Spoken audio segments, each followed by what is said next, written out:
Assalamualaikum warahmatullahi wabarakatuh. Perkenalkan, nama saya Muhammad Afamanan dari kelas 1E dengan NIM 22060151140, Fakultas Ilmu Sosial dan Ilmu Politik, Program Studi Ilmu Komunikasi. Pada kesempatan kali ini, izinkan saya untuk membawakan suatu materi dengan judul Urgensi Komunikasi untuk memenuhi ujian akhir semester saya di dalam mata kuliah Pengantar Ilmu Komunikasi dengan dosen pengampu Ibu Filia. Sebelum kita memasuki urgensi komunikasi ini, kita akan mengetahui apa sih komunikasi itu sendiri. Nah, secara etimologis, komunikasi itu berasal dari kata dasar communication yang berarti pemberitahuan atau pertukaran. Kata sifat komunis berarti umum atau bersama-sama. Jadi, komunikasi dapat diartikan sebagai proses pertukaran informasi yang melibatkan banyak orang. Lalu, mengapa manusia ingin selalu membangun komunikasi dengan manusia lainnya? Jawabannya adalah berdasarkan biologi. Berdasarkan teori biologi menyebutkan bahwa dalam kehidupan manusia terdapat dua kebutuhan. Di antaranya yang pertama itu adalah kebutuhan untuk mempertahankan kelangsungan hidupnya. Dan yang kedua ada kebutuhan untuk menyesuaikan diri dengan lingkungannya. Jadi, komunikasi adalah salah satu aktivitas yang sangat fundamental dalam kehidupan umat manusia.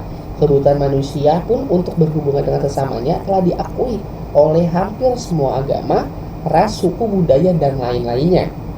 Di samping itu, komunikasi telah memperpendek jarak, menghemat biaya, bahkan menembus ruang dan waktu. Komunikasi juga berusaha untuk menjembatani antara pikiran, perasaan, dan kebutuhan seseorang dengan dunia luarnya. Lanjut, kita masuk ke dalam urgensi komunikasi. Di sini yang pertama adalah komunikasi itu kompleks. Kompleks di sini dalam artian itu suatu kesatuan yang terdiri dari sejumlah bagian. Nah, khususnya yang memiliki bagian yang saling berhubungan dan saling tergantung. Yang kedua, ada komunikasi adalah hal yang mendasar dalam kehidupan kita. Yang ketiga, ada komunikasi. Pendidikan yang tinggi tidak menjamin keterampilan komunikasi. Kenapa seperti itu? Mengapa demikian? Karena kadang-kadang kita menganggap bahwa komunikasi itu hanyalah suatu yang bersifat common sense, dan setiap orang pasti mengetahui bagaimana caranya berkomunikasi. Padahal, sesungguhnya kenyataannya banyak yang tidak memiliki keterampilan berkomunikasi yang baik. Karena ternyata banyak pesan-pesan dalam komunikasi manusia itu yang disampaikan tidak hanya dalam bentuk verbal, tetapi ada juga dalam bentuk non-verbal. Selanjutnya adalah komunikasi itu sangat penting untuk efektivitas kerja. Kenapa sih sangat penting dalam efektivitas pekerjaan gitu? Nah, yang pertama itu dapat membangun sebuah tim. Yang kedua, kita juga membuat segalanya, membuat semua aturan, membuat semua pekerjaan itu menjadi lebih jelas. Nah, selanjutnya juga adalah kita dapat mengelola keragaman dalam tenaga kerja. Terus juga kita dapat mengatasi masalah dan bertahan dari situasi yang sulit. Ketika kita dapat mempunyai keterampilan komunikasi yang baik. Nah, yang terakhir atau yang kelima itu adalah komunikasi bidang ilmu yang populer. Jadi komunikasi adalah bidang ilmu yang populer. Kita ke next slide, di mana urgensi mempelajari komunikasi itu sudah dijelaskan di dalam surat Ar-Rahman ayat 1-4. Tuhan Maha Pemurah yang mengajarkan Al-Quran, Dia menciptakan manusia yang mengajarinya pandai berbicara. Jadi yang pertama, komunikasi adalah hal yang mendasar untuk perorangan, hubungan kelompok, organisasi, dan masyarakat. Bahkan di dalam komunikasi sendiri pun mempunyai ilmu-ilmu yang tersendiri.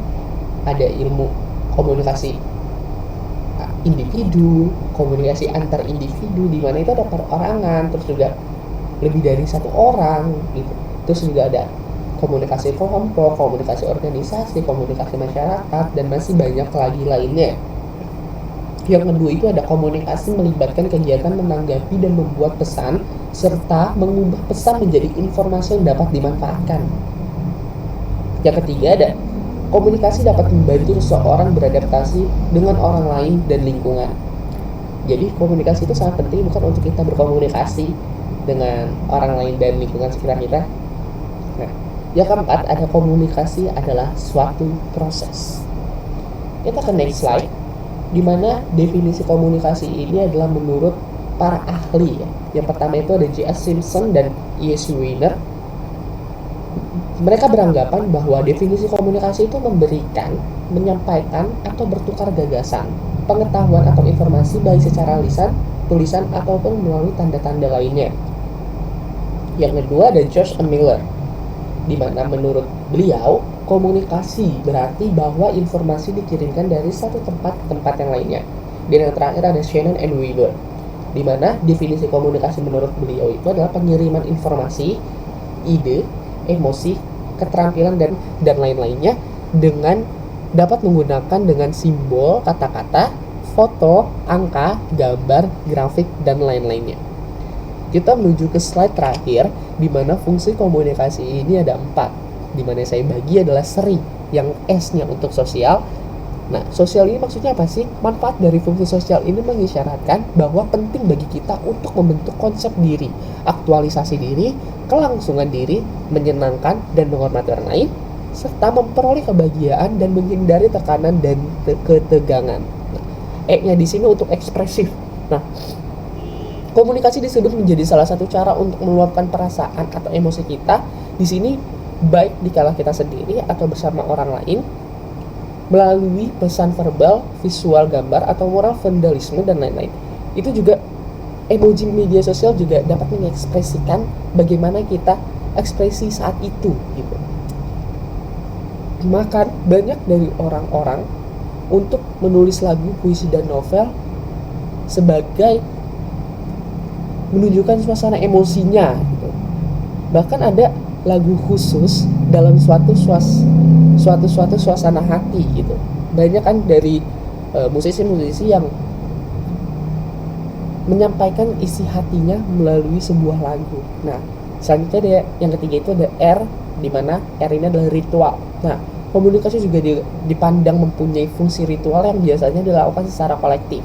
Bagi seorang muslim, sholat jamaah adalah sunnah muakkad atau amat dianjurkan, dan bahkan fardhu kifayah, wajib bersifat representatif.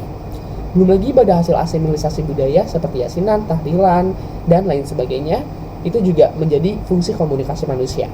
Nah, selanjutnya I, yaitu instrumental, di mana komunikasi instrumental juga bersifat mempengaruhi, memberikan rangsangan, membujuk, atau dapat disebut bersifat persuasif. Nah, dalam hal ini komunikasi juga berpengaruh baik jika menggunakannya bertujuan untuk hal-hal yang baik.